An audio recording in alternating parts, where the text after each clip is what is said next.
네, 형들 안녕하세요. 장수개미입니다.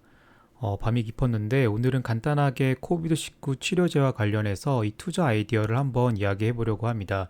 슬라이드가 몇 장 안 되고 이 아이디어 자체도 굉장히 심플하기 때문에 형들 편안하게 한번 들어보시면 될 것 같고요.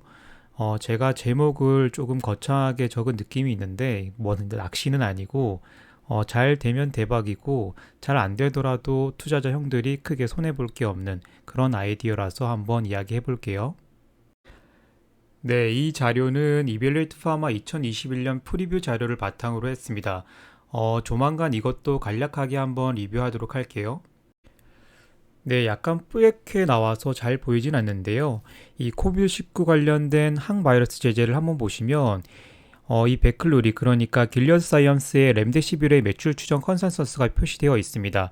여기 보시면 노란색이 작년 8월 그리고 10월 그리고 12월 그리고 올해 1월인데 보시는 것처럼 아쉽게도 드라마틱하게 매출이 떨어질 것으로 예상이 되고 있습니다.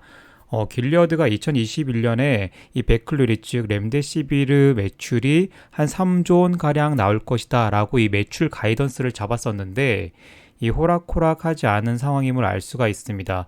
형들도 이제는 많이 들어서 아시겠지만 이 렘데시비르 자체가 본래 이 에볼라 치료제로 개발이 되었고 사실 이게 빛을 못 보다가 약물 리포지셔닝을 통해서 이 긴급 사용 승인된 약제입니다.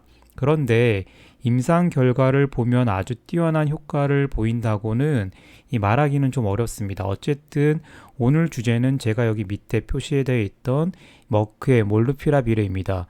임상 2상 풀데이터가 발표되지는 않았지만 이상 중간 데이터에서 이 좋은 결과를 바탕으로 현재 3상 임상이 스피디하게 진행 중입니다. 네, 그러면 현재 코비드19에서 이 치료제에서 핵심적인 사항은 뭘까? 핵심 이슈가 뭘까? 이게 사실 메인 투자 아이디어인데요. 코비드19 치료에서 핵심적인 사항은 이 코비드19로 인해서 이 호흡 부전을 예방하는 것이 주요 메인 토픽입니다. 여기서 현재까지 마땅한 치료제가 없습니다. 물론 제가 앞서 말씀드린 대로 이 렘데시비르나 일라일릴리의 밤라니 비맙 등등 우리나라 셀트리온의 약제도 있죠. 이 항체 의약품은 현재 조건부 승인이 되거나 이 개발 중인 것들이 많이 있습니다. 문제는 코로나 감염 초기 환자라던가 혹은 경증이나 중중도의 환자에서 이 접근성이 뛰어나거나 그리고 비용 효과적인 약제는 형들도 아시는 것처럼 우리가 이 타이레놀처럼 편하게 복용할 수 있는 경구투여 약제인데 이게 지금 전무한 상황입니다. 이러한 상황에서 이 MSD와 리스펙 바이오의 몰루피라비르는 가장 빠른 임상 속도와 경구로 하루에 2알씩 5일 투여라는 이 편리한 환자 접근성 그리고 입원하지 않은 초기 감염 및 어떤 경증의 코비드19 환자들에게 쓸 수 있다는 장점을 가지고 있습니다. 네, MK4482로 명명된 몰루피라비르는 현재 대규모의 피보탈 임상 2개를 동시에 진행 중이고 머크의 IR에서도 발표되었듯이 머크는 올 연말에 이 1000만 명분 그러니까 1000만 명이 5일간 하루 2알씩 복용해야 되니까 1억 정이죠 정도를 생산할 계획이다라고 이미 발표를 했습니다. 물론 임상이 성공을 해야 되겠죠. 그런데 여기서 핵심 포인트는 입원을 했던 입원을 하지 않았던 초기에 코비드19로 디텍팅 되고 그리고 확진이 된 환자가 정말 편안하게 집에서든 아니면 병원에서든 초기에 투약을 할 수 있는 경구 치료제가 몰루피라비르가 지금 가장 앞서 있다라는 것이 투자 포인트다라고 말씀을 드릴 수가 있습니다. 그러면 간략하게 임상 현황을 한번 보도록 하겠습니다. 네, 클리니컬 트라이얼에 들어가 보시면요.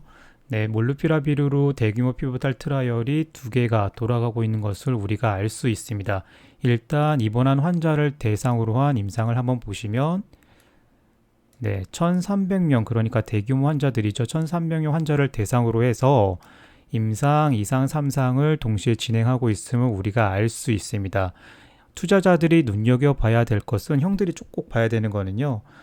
환자의 투약 종료일입니다. 약제 투약 종료일. 그러니까 약제 투약 종료일을 보면 2021년 6월 27일까지로 환자의 약제 투약이 종료가 됩니다. 그리고 이 임상은 2021년 12월 30일로 종료가 될 거다. 예상이 되고 있다. 그렇게 생각을 하시면 될 것 같고 이 6월 27일과 12월 30일 사이에 이 임상의 어떤 결과가 릴리즈 될 것이다 라고 유추해 볼 수 있고, 그런 부분에 대해서는 투자자들이 잘 챙겨야 될 것 같습니다. 그리고 제가 또 하나 말씀드리고 싶은 부분은, 우리가 코비드 치료제뿐만 아니라 대부분의 임상을 할 때 다국적 제약회사들의 정말 큰 강점 중에 하나는 사실 여기 밑에 있는데요. 보시는 것처럼 임상센터에 있습니다. 여기 보시는 것처럼 이 임상은 89개 개 센터가 참여를 하고 있는데, 이걸 한번 눌러보시면 네, 미국 대부분의 많은 센터들이 포함이 되어 있고, 쭉 내려가서 보시면 네, 브라질, 칠레, 캐나다, 콜롬비아, 프랑스, 밑에 내려가면 네, 역시 우리나라도 이렇게 포함이 되어 있습니다. 형들도 아시는 것처럼 우리나라에서도 많은 회사들이 네, 코비드19 관련된 치료제 임상을 진행을 하고 있습니다. 네, 그런데 정말 중요한 건 위에 보시면 다시 한번 보여드릴게요. 위에 보시면 여기 1300명 환자가 참여하고 있음에도 불구하고 이 다국적 제약회사들의 임상은 큰 임상임에도 불구하고 글로벌리 굉장히 많은 센터들을 빠르게 포섭을 해서 섭외를 해서 임상을 스피드하게 진행하고 있다는 게 사실 큰 차이점이라고 말씀을 드릴 수가 있습니다. 형들도 아시는 것처럼 국내 제약회사들도 특별한 제약회사들도 현재 이 코비드19 치료제 관련 임상을 진행을 하고 있는데, 사실 1300명이 아니라 100명, 200명 단위임에도 불구하고, 더 작으면 100명 이하겠죠. 임에도 불구하고 임상이 지연이 되거나 환자 모집이 안 되거나 아니면 임상에 문제가 생기거나 이런 경우들이 왕왕 생기는데, 이런 부분에서 이 글로벌 회사와 국내 회사가 큰 갭이 있다라는 것을 꼭 좀 유념해 주셨으면 좋겠고, 우리가 투자할 때 그런 부분도 염두에 두고 잘 투자해야 되겠다라고 말씀을 드리고 싶습니다. 네, 다음으로 입원하지 않은 환자들을 대상으로 한 임상도 있는데요. 이 임상도 굉장히 정말 중요하죠. 그러니까 우리가 코비드로 진단받고 바로 병원에 입원하는 게 아니라 경증일 수가 있으니까, 그러면 집에서 편안하게 이 코비드 치료제를 복용을 하면서 코비드를 치료를 해야 될 텐데, 이 임상이 그런 임상입니다. 그러니까 이 1450명 환자를 대상으로 해서 이 임상도 앞선 임상과 마찬가지로 1차 투약 종료일은 6월 23일, 그리고 이 임상은 12월 26일 날 이렇게 종료가 될 것이다 라고 지금 예측이 되고 있습니다. 이 임상도 센터를 보시면 다음과 같이 글로벌리에서 한 85개 센터들이 참여를 하고 있고, 미국이 대다수를 차지하고 있고요. 전 세계에서 다 참여를 하고 있는 임상이다 라고 말씀을 드릴 수가 있습니다. 이렇게 이 두 개의 임상을 가지고 현재 MSD와 리즈백 바이오테크놀로지가 현재 임상을 잘 진행을 하고 있고, 이것이 사실은 어떻게 보면은 이 코비드19 치료제에 있어서 특히나 이 경구약제가 없는 현재 상황에서 가장 빠르게 시장에 출시해서 시장의 판도를 또 변화시킬 수 있는 그런 약제다 라고 말씀을 드릴 수가 있고, 물론 임상이 성공해야 된다는 가정하에서 드리는 말씀입니다. 네, 형들, 그러면 여기까지 살펴보고 현재 머크의 주가 수준이 지금 살만한 가격일까 아닐까 이렇게 한번 알아봐야 될 것 같은데, 현재 머크의 주가 수준은 이 75달러에서 76달러를 왔다 갔다 하고 있습니다. 이 가격을 기준으로 밸류에이션을 해봐야 되는데, 형들도 아시는 것처럼 이 밸류에이션의 방법에는 굉장히 여러 가지가 있고, 여기 나온 것처럼 펄을 쓰던가 EV 에비타를 쓰던가 할 수도 있고, 아니면 현금 흐름을 가지고 한번 예측해 볼 수도 있을 것 같습니다. 여기 나온 것처럼 퍼 기준으로 본다면 머크가 제시한 2021년 이 EPS 기준은 갭 기준으로 5.6달러 정도 나오는데, 그러면 한 요 정도 나올 것 같습니다. 요 정도면은 비싸지도 않고 싸지도 않은 가격이라 생각하고 괜찮은 수준에 진입하는 그런 가격이다라고 볼 수가 있고, EV 에비타 같은 경우에는 조금 더 긍정적인데, EV 에비타가 2021년에는 10배 아래로 떨어지고 2023년에는 7배수까지 떨어지기 때문에 굉장히 경쟁력이 있는 가격이지 않을까 그렇게 생각합니다.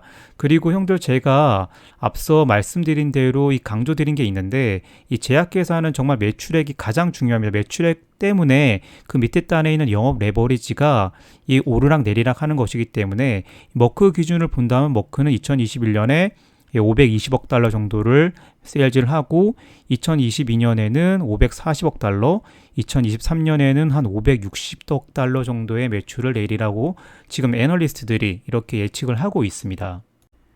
네. 배당금을 기준으로 보면 현재 머크의 시가 배당률은 한 3.4% 정도 나올 것 같아요.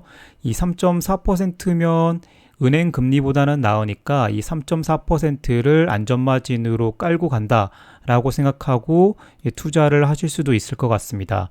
2020년에는 이 머크가 이 오관눈으로 스핀오프하는 회사도 있었기 때문에 보시는 것처럼 순부채가 굉장히 늘어나죠. 그런데 2021년부터는 이 비용들이 점점 빠져서 이 순부채가 굉장히 적어지는 단계로 접어들게 됩니다. 보시는 것처럼 굉장히 적어지죠.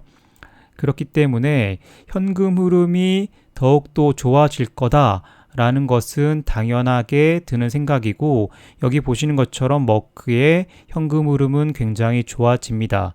그리고 필드에서 본다고 하더라도 이렇게 될 거냐라고 했을 때는 충분히 이렇게 될 만한 요소가 있습니다.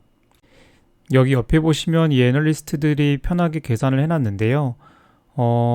퍼 기준으로 보더라도 사실 현재 시점에서 이 머크의 퍼가 주가 수익 비율 기준으로 했을 때는 조금 역사적으로 좀 낮아 보인다 라고 말씀을 드릴 수가 있고, 일드갭 기준으로 봤을 때도 시가 배당률이 이렇게 높다는 거는 주가 수준이 조금 낮다는 것을 의미하기 때문에 평균선보다 조금 낮다라는 거는 머크의 주가 수준이 역사적인 수준보다 조금 낮게 평가를 받고 있는 상황이다라는 것을 방증을 하고 있습니다.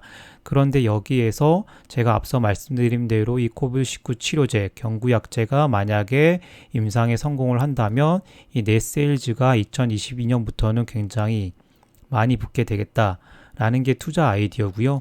어쨌든 현재 시점에서 이 경구약제 치료제에서는 가장 내 임상이 앞서고 있기 때문에 그러한 부분에 어떤 내가 코비드19 약제에 대해서 한번 투자 아이디어를 가지고 투자해 보겠다라고 했을 때는 머크가 굉장히 유력한 그런 후보다라고 말씀을 드릴 수가 있습니다. 네, 형들 많이 드셨는데 오늘 간단하게 이 머크에 대해서 투자 아이디어에 대해서 말씀을 드렸고요. 형들도 한번 살펴보시고 괜찮다고 생각이 드시면 조금씩 포트에 편입하는 것도 나쁘지 않은 전략이라고 생각합니다. 네, 다 말씀을 드렸고요. 형들 우리 장수예요. 돈벌을 안 하셨으면 버티지 못했으면 그렇죠. 그러니까 그럼 인생은 버티는 거야 진짜.